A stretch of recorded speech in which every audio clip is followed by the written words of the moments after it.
सबसे पहले मैं दीपक वोरा सर, जो लोगों के मन में सवाल है, सबसे पहला सवाल ये कि जासूस ये कैसे तैयार होते हैं। बहुत अहम प्रश्न पूछा है आपने। बहुत बहुत धन्यवाद कि आपने अपने शानदार प्रोग्राम में मुझे शरीक किया। आपका चैनल बेमिसाल है, यू आर द बेस्ट। और इतने सारे विशेषज्ञ, मैं थोड़ी छुट्टी लेके घर जा सकता हूँ क्या? इतने सारे इन जासूसों को पकड़ना बहुत ज़रूरी है। अब रिक्रूट कैसे करते हैं? मैं अपनी पहली पोस्टिंग पे गया था फ्रांस में, बहुत साल हो गए हैं इसको, और उस समय यंग, गुड लुकिंग तभी भी हूँ, नॉट मैरिड। तो मुझे पता लगा कि जो ट्रेनिंग दी गई थी कि ये टैलेंट हंटिंग करते हैं, देखते हैं कि इसको पैसे की ज़रूरत है, ये ट्रैवल करना चाहता है या फिर संबंध बनाना चाहता है दूसरे जेंडर के साथ। तो काफ़ी मेरा ख्याल लोगों ने कोशिश की, बाद में समझे तो बिल्कुल बेकार का, इससे कोई फ़ायदा नहीं है, इसको सेड्यूस करने का, इसको रिक्रूट करने का। ये तीन चीज़ें मेन होती हैं कि कमज़ोरी क्या है, उसको स्पॉट करो और फिर उसकी तस्वीर लेके फैमिली को या उसकी सरकार को भेज दो। उसे कहे देखो भाई, अगर तुम चाहते हो कि नहीं भेजें आपकी सरकार को, तो एक छोटी सी फाइल में से एक क्लिपिंग निकाल के दे दो या एक फोटो दे दो। फंस जाते हैं, फिर फंसते जाते हैं दलदल में और डूबते जाते हैं। इसीलिए हमारी ट्रेनिंग, अगर कभी ऐसी चीज हो जाए, फंस जाओ, सीधा सरकार को बोलो देखो जी मैंने तो खूब कर लिया, अब मुझे वापस बुला लीजिएगा। ओके, मैं एनके सूद सर, मैं आपके पास आ रहा हूं क्योंकि आपका एक लंबा अनुभव भी है रॉ का।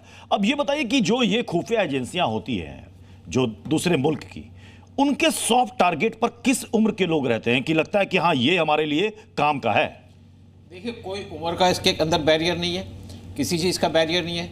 जैसे हम मिस्टर वोरा ने सारी बातें बताई कि टैलेंट स्पॉटिंग पहला काम होता है। अगर हम किसी पार्टी में जाते हैं या कोई हमारे पास आता है किसी काम के लिए, तो हम देखते हैं कि क्या ये आदमी किसी काम का है, इसकी क्या कैपेबिलिटीज़ हैं, इसके बारे में क्या है, लगता है कि हमारा काम कर सकता है। किसी सेंसिटिव जगह में काम कर रहा है तो हम उसको डेवलप करना शुरू कर सकते हैं, दोस्ती करनी शुरू करते हैं। और लगता है किसी काम करनी है तो उसको हम फेंक देते हैं, कोई यूज़ नहीं है। लेकिन अगर हमें लगता है कि कुछ हो सकता है, एक कैटेगरी होती है कि आदमी किसी काम का है, तो हम इमीडिएटली उससे रिश्ता बनाना शुरू कर देते हैं और साथ साथ उसको डेवलप करते हैं। देखिए, हम उस आदमी के बारे में जानते हैं, जैसे उससे दोबारा मिलेंगे किसी पार्टी किसी चाय के ऊपर, फिर उनसे बात करेंगे, जनरल टाइप की बात करेंगे, लेकिन कोई इंटेलिजेंस से किसी चीज़ की बात नहीं की जाती, बात जनरल की जाती है। और उसको साथ उसको विश्वास बनाना पड़ता है कि तुम हमारे दोस्त हो। एक बार दोस्ती हो जाए, फिर हम देखते हैं इसकी क्या वीकनेसेस है, क्या चाहता है। अगर उसके कुछ जो स्ट्रॉन्ग पॉइंट्स है उनको भी देखा जाता है कि अगर बहुत ज़्यादा नेशनलिस्ट है तो उसको दूसरे टाइप का काम दिया जाएगा। अगर वो उसकी झुकाव है इंडिया की तरफ तो अलग बात है। अगर उसकी वीकनेस है तो उसको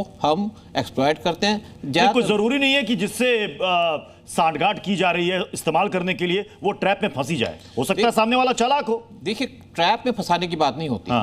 ट्रैप में उसको फंसाया जाएगा जो मतलब हमें लगता है कि ये फंसेगा नहीं या इसकी कोई कमजोरी है, उसको ट्रैप में फंसाया जाता है। जो दोस्ती की बात हो या इंडिया को पसंद करता हो तो हमें प्रॉपर इन्फॉर्मेशन देता है। देखिए, जो जासूस की काम करते हैं या सिक्योरिटी एजेंसीज काम करती हैं, वो अपनी देश की सिक्योरिटी, देश के इंटरेस्ट को लेकर काम करती हैं। और अगर हमें कोई दूसरा काम करना होता है, जैसे पाकिस्तान के आईएसआई का काम क्या है, वो अपनी सिक्योरिटी नहीं देखता, वो देखता किस देश के अंदर कैसे बम चलाया जाए। और इसी तरीके उसने जो आपके ज्योति मल्होत्रा जैसे लोगों को पकड़ा है। और फिर उसकी जैसे मेन चीज होती है, आप देखिए पुरानी तीन चीजें होती हैं, 3 Ws, वुमेन, वाइन और मनी। वाइन तो खैर आजकल मिल जाती है आराम से, लेकिन लेकिन पैसे की ज्यादा जरूरत होती है। पैसे की ज्यादा जरूरत। ये कमजोर कड़ियां क्या होती हैं, कैसे सेलेक्ट किया जाता है कि ये मेरे बात पे आ जाएगा, इससे मैं सारी इंफॉर्मेशन निकाल सकता हूं। एक हनी ट्रैप का मैंग सर, ये बार बार जिक्र आता है, हनी ट्रैप, ये हनी ट्रैप में फंसा, वो हनी ट्रैप में फंसा, इससे ये जानकारी निकाली। ये कैसे फंस जाते हैं लोग, कैसे इस्तेमाल होता है इसका? देखिए प्रत्युष जी, ये जमाना है सोशल मीडिया का।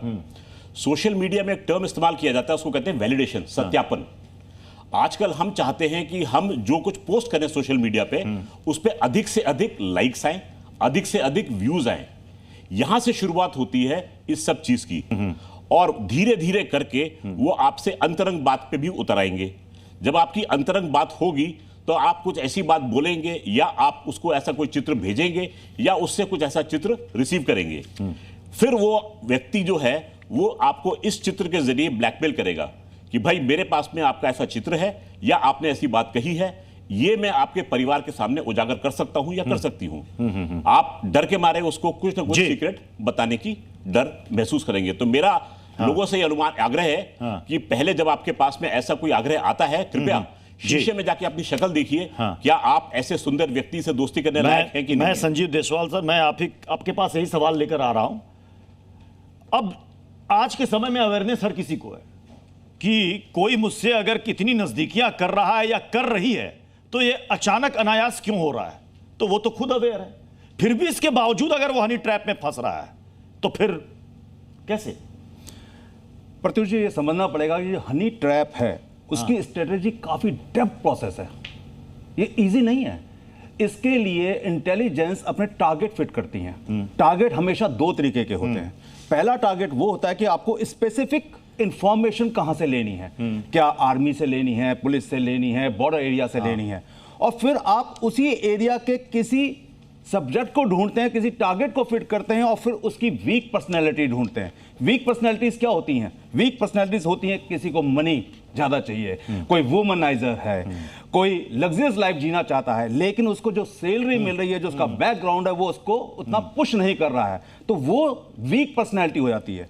दूसरे टारगेट इंटेलिजेंस के वो होते हैं जिनको एसेट्स कहा जाता है, जिनको खुद बनाया जाता है, जैसे कि ज्योति मल्होत्रा। ये वो लोग होते हैं जो युवा होते हैं, जो एम्बिशियस होते हैं, जो चाहते हैं कि शॉर्टकट अपनाते हुए जल्दी से जल्दी अमीर बनना चाहे और लग्जरी लाइफ को जिया जाए। और इस पूरे प्रकरण के अंदर अगर आप देखेंगे तो ज्योति मल्होत्रा जैसे युवा हमारे लिए बहुत तकलीफदेह हैं, क्योंकि हमारा देश दुनिया की सबसे युवा शक्ति देश है। और ऐसे में अगर किसी युवाओं को अगर आप टारगेट बना लेंगे, एसेट बना लेंगे, तो यही युवा कल आपके देश के लिए बहुत बड़ी परेशानियां पैदा करेंगे।